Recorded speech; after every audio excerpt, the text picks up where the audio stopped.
You ever get that feeling? You're talking, but it's like your microphone is on mute, or you throw out a great idea and it just vanishes into thin air? It's frustrating, right? Well, it turns out there are some pretty brutal, real reasons this happens. And the crazy part is, a lot of the time, we're doing these things without even realizing it. Yeah, take a look at this quote from a guy named Kartik. No one listens to me. I have no value, no respect. I mean, that's heavy. He felt totally invisible, even with his own family. And that feeling, it's more than just being sad. It's a huge red flag that something else, something deeper is going on. So what we're gonna do is break down the 7 big psychological mistakes that just kill respect. Think of them like hidden traps in every conversation. But here's the good news. Once you see where they are, you can totally learn how to avoid them. All right, let's dive right in. Mistake number 1 is something called the jade violation. And this one's tricky because it actually feels like you're just being nice or explaining yourself well. So what is JADE? It's an acronym. Justify, argue, defend, and explain. You know when you do this, you give this long-winded reason for something, thinking you're being super clear. But here's the psychological twist. When you over-explain without being asked, you're actually sending a subconscious signal that you're not confident in your own decision. Think about it. Truly confident people, they don't need anyone else to approve their choices. Okay, look at this. On one side, you have the weak response. Oh, actually, I'm kind of tired and I've got this assignment, so maybe another time? See all those excuses? You're basically asking them for permission to say no. You're putting them in the judge's seat. Now, look at the strong response. No, I can't make it today. Boom! That's a decision, not an application. It's clean, it's confident, and it doesn't ask for approval. And that's the bottom line right there. People respect decision makers, not excuse makers. Every time you justify, you're broadcasting insecurity. Real confidence? It doesn't need a 5-minute monologue. Okay, on to mistake number 2, projecting weakness. And this one comes from a massive misunderstanding we all have. The difference between being nice and being harmless. They seem like the same thing, right? But psychologically, they're on opposite sides of the planet when it comes to respect. I mean, we're all told to be nice, but a lot of us interpret that as being totally harmless, like a rabbit. A rabbit is harmless, for sure. You're not scared of a rabbit. It's cute, you might pet it, but do you respect it? No way. Why? Because it has no choice. It's not choosing to be peaceful, it's just incapable of being dangerous.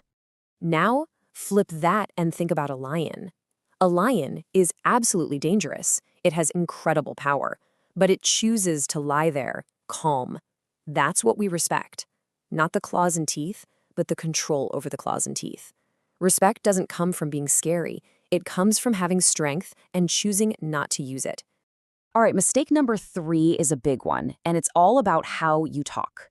There's this wild psychological phenomenon called spontaneous trait transference. I know, it sounds super academic, but it's actually a simple and kind of dangerous brain hack. Whatever you say about other people, listeners stick that label right onto you. So here's how it plays out. Our brains are lazy. They love shortcuts. So if you go to a friend and say, "Man, Bob is so negative," your friend's brain doesn't do the hard work. It just hears you and the word negative in the same sentence. And boom, subconsciously, that negative label gets stuck to you. You think you're talking about Bob, but you're actually branding yourself. Seriously, every single sentence that comes out of your mouth is an act of personal branding. You gossip all the time, your brand is toxic. You constantly talk about how great other people are, your brand is valuable. It's like a boomerang.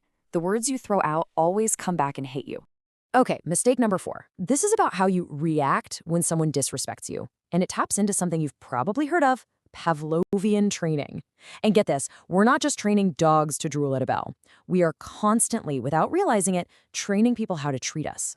And so many of us get caught in this disrespect loop. Picture this. Someone makes a mean joke about you. It hurts, right? But you don't want to be that person who makes things awkward. So what do? You do that little tight, awkward laugh. And guess what? You just gave them a treat. You just rewarded them for being a jerk, and you taught them that it's totally okay to do it again. So, how do you break the cycle? It's a 3-step move, and it's powerful. Next time it happens, first, just pause. Don't smile, don't laugh, just nothing. Second, lock eyes with them for like 3 full seconds. It'll feel like an eternity. Third, calmly and genuinely ask, "What did you mean by that?" You're not starting a fight. You're just taking all that awkwardness they created and handing it right back to them. It's a game changer. All right, let's talk about mistakes 5 and 6 together because they're basically twins. I call them the twin failures of control. One is about controlling your mouth, what you say. The other is about controlling your emotions, what you feel. And they are absolutely linked. Plato hit the nail on the head with this one thousands of years ago. A wise person speaks because they have something to say. A fool because they have to say something. If you're always talking, always filling the silence, you're basically putting your own words on a clearance sale. They become cheap. Basic economics, right? Scarcity creates value.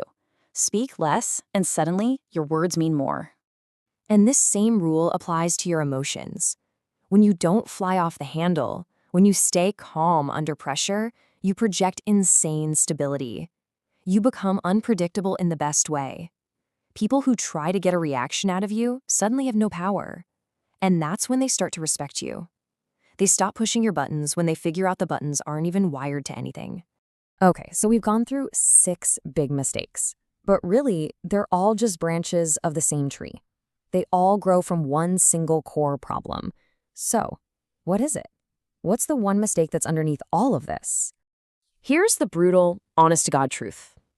The reason other people don't respect you is because you don't respect yourself. That's it. Everything you see on the outside is just a reflection of what's going on inside. You simply cannot get respect from others if you don't have it for yourself first. Period. And how do we lose self-respect? It's not in some big dramatic event. It's in the tiny, everyday choices. You promise yourself you'll wake up early, and you hit snooze. You promise you'll eat better, and you order pizza. You promise you'll go to the gym, and you don't. Each one of those broken promises is a little message you send to your own brain that says, hey, I can't be trusted. You literally teach yourself that your own word means nothing. And believe me, people pick up on that. They might not be able to explain why, but they feel it. They sense that lack of self-trust. It's in your posture. It's in your voice. It's in your eyes. They subconsciously read you as someone who doesn't follow through. And that's where the disrespect comes from. Because at the end of the day, respect isn't something you can demand. It has to be earned. And you don't earn it from them first. You earn it from yourself first. It's built one small, kept promise at a time. So, that brings us to the final and most important question. And this is all about you. Let's forget about changing your whole life overnight. What is one small, tiny promise that you can make to yourself and actually keep starting today? Because that's where this whole thing really begins.